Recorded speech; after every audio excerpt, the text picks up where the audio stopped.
সীমান্তে আরেকটি হত্যা হলে কাঁটাতারে পেরিয়ে লং মার্চের হুঁশিয়ারি দিয়েছেন জাতীয় নাগরিক কমিটির মুখ্য সংগঠক সার্জিস আলম।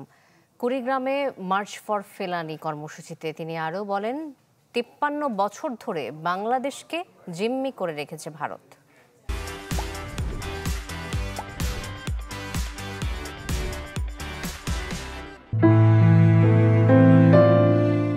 কাঁটাতারে ঝুলছে ফেলানির লাশ। দেশের সীমানা পেরিয়ে আলোড়ন বিশ্বজুড়ে। এরপর ১৪ বছর কাটলেও মেলেনি বিচার।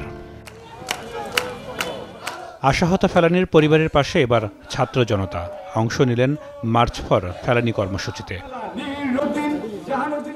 শুরুতেই কুড়িগ্রামের স্বাধীনতা বিজয় স্তম্ভে জড়ো হন শিক্ষার্থীসহ অনেকে। এতে যোগ দেন জাতীয় নাগরিক কমিটির মুখ্য সংগঠক সার্জিস আলম। পরে লং মার্চ এগিয়ে চলে ফেলানির বাড়ির পথে। বিতরণ করা হয় লিফলেট। ছাত্রনেতারা হুঁশিয়ারি দেন, সীমান্তে আর কোনো জুলুম সহ্য করা হবে না। ফেলানি সহ স্বর্ণা দাস, সাইফুল, এরকম যত হত্যাকাণ্ড হয়েছে আমাদের এই কুড়িগ্রাম থেকে বাংলাদেশের প্রত্যেকটা সীমান্ত অঞ্চলে, আমরা প্রত্যেকটা খুনির আমরা বিচার চাই। আমাদেরকে দেখানো হয়েছে একটা, ভেতরে হয়েছে আর একটা। সামনে বলছি বিচার করব, কিন্তু টেবিলের নিচে ঠিক হ্যান্ডশেক করতেছি। আমরা সেগুলো রুখতে চাই। চোখে চোখ রেখে সম্পর্ক স্থাপন করতে চাই, প্রতিবেশীর সম্পর্ক স্থাপন করতে চাই। তাহলে আমাদের অবশ্যই ফেলানি হত্যার বিচার করতে হবে। রামখানার পথসভায় সার্জিস আলম বলেন, ফেলানির মতো আর কারো লাশ ঝুলে থাকলে কাঁটাতার ভেদ করে লং মার্চ করা হবে। আমার অন্য কোনো বোন, অন্য কোনো ফেলানিকে ওই কাঁটাতারে ঝুলে থাকতে হবে না।